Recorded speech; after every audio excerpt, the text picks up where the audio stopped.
बिहार सरकार ने जातीय जनगणना के आंकड़ों को जारी कर दिया है। इसकी गूंज देश भर में सुनाई पड़ रही है। नीतीश तेजस्वी सरकार ने जाति के आधार पर गोलाबंदी करने की कोशिश की है। जाहिर तौर पे चुनाव में इसका असर होगा, लेकिन किसके पक्ष में कितना गोलाबंदी होती है यह चुनाव के बाद ही पता चल पाएगा।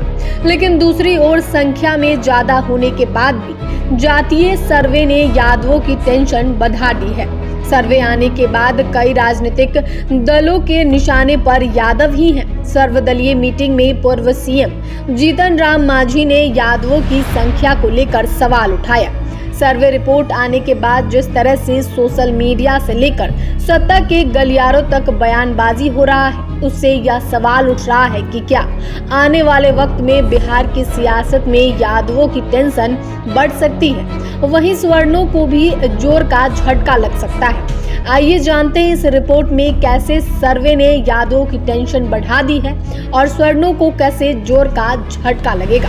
दरअसल जीतन राम मांझी ने यादवों की संख्या को लेकर सवाल उठाने के साथ ही सर्वे रिपोर्ट के आधार पर नीतीश कुमार से मंत्रिमंडल गठन करने की मांग की है। आज की तारीख में नीतीश सरकार ने 31 मंत्री हैं, जिनमें 7 यादव हैं, जिनके पास 10 बड़े पोर्टफोलियो हैं। वहीं बिहार में विधानसभा में 243 सीटें हैं, जिसमें 52 विधायक यादव समुदाय से हैं। लोकसभा की 40 में से 5 सांसद भी यादव समुदाय के हैं।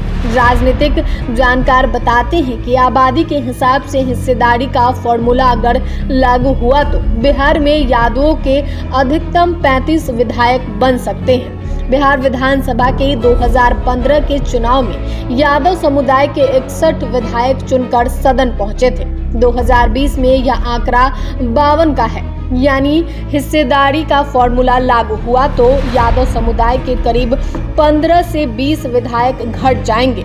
2023 सर्वे के मुताबिक बिहार में यादव समुदाय की आबादी 14.26% है। इसमें 7 उपजातियां भी शामिल हैं। वहीं 17.70% वाले मुसलमान के विधायकों की संख्या 19 है।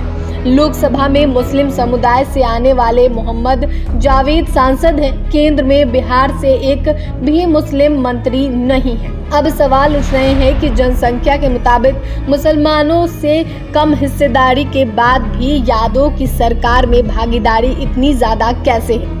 असदुद्दीन ओवैसी की पार्टी ने मुसलमानों को उनकी जनसंख्या के हिसाब से हिस्सेदारी देने की मांग तेज कर दी है। यादवों के लिए सबसे बड़ी टेंशन यही है। बिहार में लालू प्रसाद यादव के नेतृत्व में जब यादवों के नाम पर गोलाबंदी करने की कोशिश हुई है, अति पिछड़ा जातियों ने यादव के खिलाफ गोलाबंदी कर दी है। और यही कारण है कि 2005 के बाद से राष्ट्रीय जनता दल सत्ता से बाहर ही रही। एक दिक्कत यह भी है कि बीजेपी यादवों के खिलाफ कम आबादी वाले जातियों के नाम पर अन्य पिछड़ी जातियों की गोलाबंदी कर सकती है। एक सच यह भी है कि अगर यादवों को अधिक प्रतिनिधित्व दिया गया तो मुसलमान वोटर नाराज हो सकते हैं। मुसलमानों की आबादी यादवों से अधिक है तो मुसलमानों को यादवों से अधिक प्रतिनिधित्व देना होगा। मुसलमान अगर नाराज हुआ तो इसका नुकसान लालू प्रसाद यादव को MY समीकरण पर पड़ सकता है। राज्य में यादव और मुसलमानों की आबादी करीब 33% हो रही है। मुसलमान नेताओं का अक्सर आरोप रहा है कि यादव वोटर उन्हें नहीं मिले हैं, जबकि यादव नेताओं को मुसलमानों का खूब वोट पड़ते हैं। 2020 के चुनाव में कद्दावर नेता अब्दुल बारिश सिद्दीकी के हार की वजह भी यादवों का वोट नहीं मिलना था। वोटिंग से पहले राष्ट्रीय जनता दल के दरभंगा जिला अध्यक्ष राम नरेश यादव का एक ऑडियो वायरल हुआ था, जिसमें वो सिद्दीकी को वोट नहीं देने की बात कह रहे थे।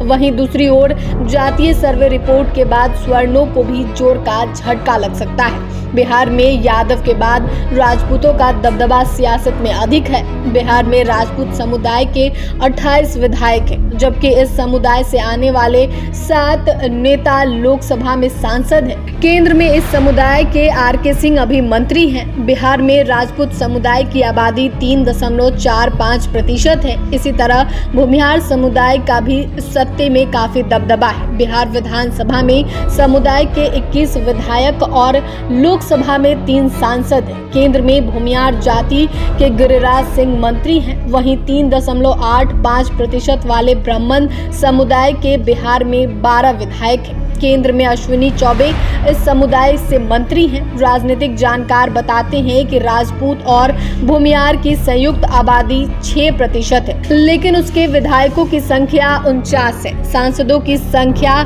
भी 10 है। अब बताइए यह क्या सही है? ऐसे में सवर्णों को भी जोर का झटका लग सकता है, क्योंकि उनकी आबादी करीब 10% है, जबकि सत्ता में भागीदारी इससे ज्यादा है। ऐसे में जिसकी जितनी भागीदारी उसकी उतनी हिस्सेदारी में सवर्णों को नुकसान हो सकता है।